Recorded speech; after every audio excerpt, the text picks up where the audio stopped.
Hari ini kita akan membahas 3 hal yang tidak boleh dilakukan saat jogging. Pada dasarnya, jogging memiliki banyak manfaat, sehingga menjadi olahraga yang dianjurkan, tetapi jika kamu salah melakukannya akan memberikan efek yang sebaliknya. Faktanya, ada 3 peringatan saat jogging yang banyak orang belum tahu. Meskipun sudah jogging dengan susah payah, sayang jika tidak berefek baik bagi tubuh.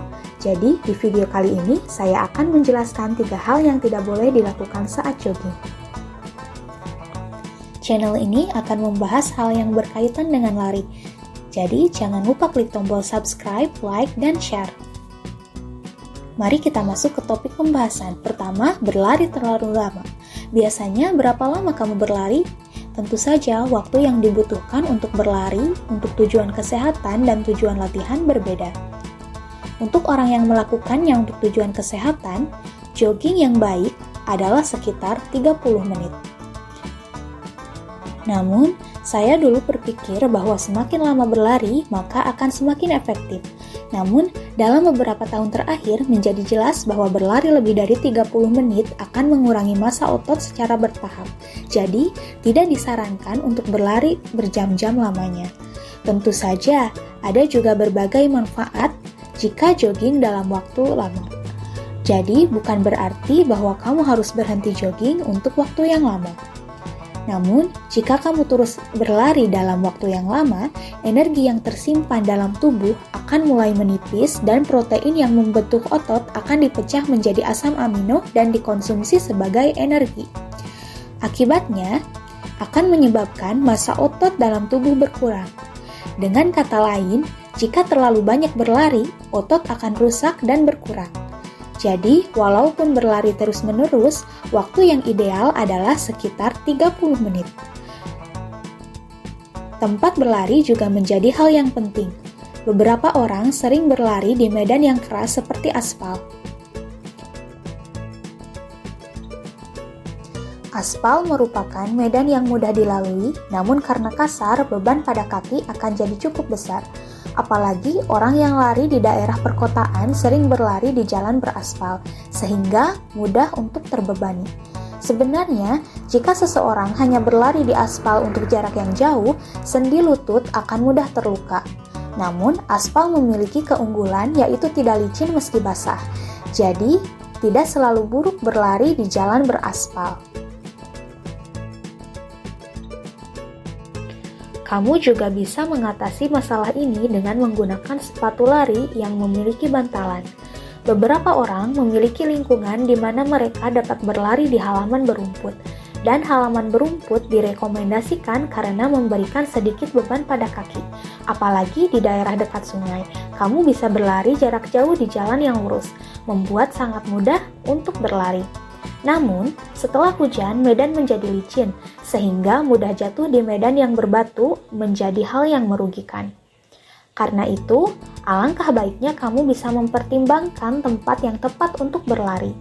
2. Berlari terlalu cepat. Tidak perlu berlari terlalu cepat saat jogging. Ada berbagai pendapat tentang kecepatan jogging, tetapi tidak apa-apa jika kamu berlari dengan kecepatan yang masih memungkinkan untuk berbicara. Tetapi jika berlari perlahan seperti itu, tampaknya tidak terlalu efektif, bukan? Hal ini memiliki efek meningkatkan pembuluh kapiler.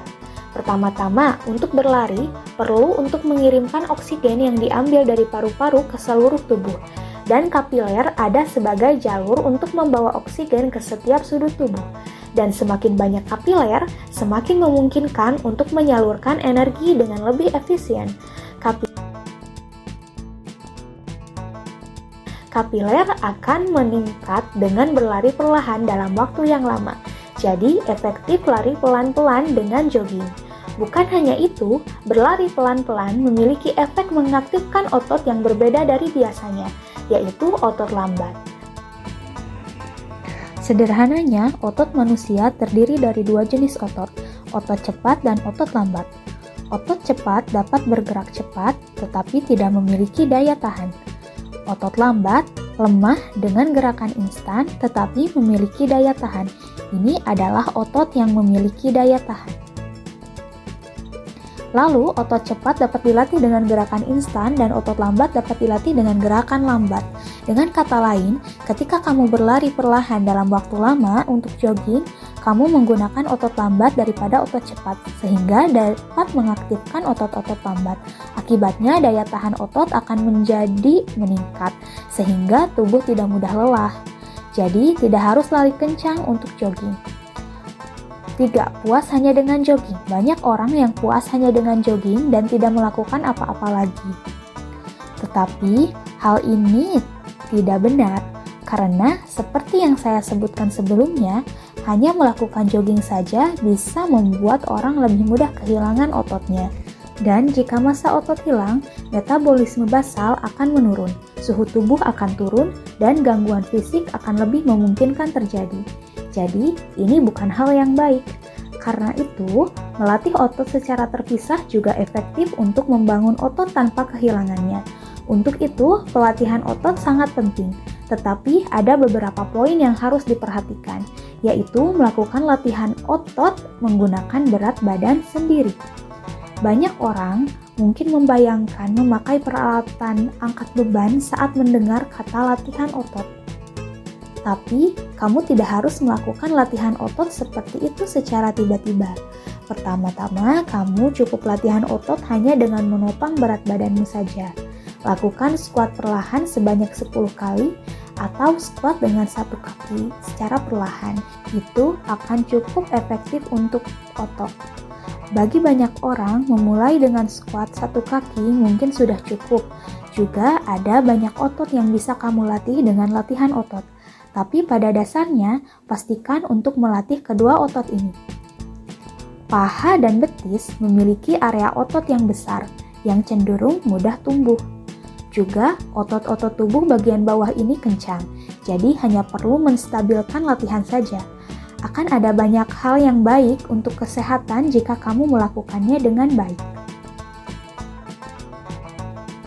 Karena otot ini juga bisa dilatih dengan squat dan lunge, bahkan kamu tidak perlu menggunakan peralatan angkat beban. Sebaiknya lakukan latihan otot sebelum jogging. Kamu akan mengerti ketika benar-benar melakukannya. Berlari sebelum latihan otot dan berlari setelah latihan otot akan mengubah beban pada otot-otot di tubuh bagian bawah.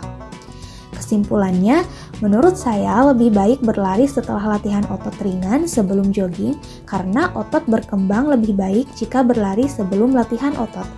Juga, saya pikir ada banyak orang yang tidak jogging setiap hari. Tetapi jika kamu berolahraga dengan squat dan sebagainya, kamu bisa melakukannya hampir setiap hari karena dapat dilakukan saat waktu luang dalam kehidupan sehari-hari. Jadi, mari kita lakukan latihan otot serta jogging dan membangun otot dengan kuat. Hari ini kita telah membahas 3 hal yang tidak boleh dilakukan saat jogging. Kamu dapat melakukannya mulai dari sekarang, jadi silakan mencobanya. Kami akan kembali dengan informasi menarik lainnya tentang jogging dan lari. Jadi jangan lupa untuk klik tombol notifikasi agar kamu tahu jika kami upload video baru. Sampai jumpa di video selanjutnya.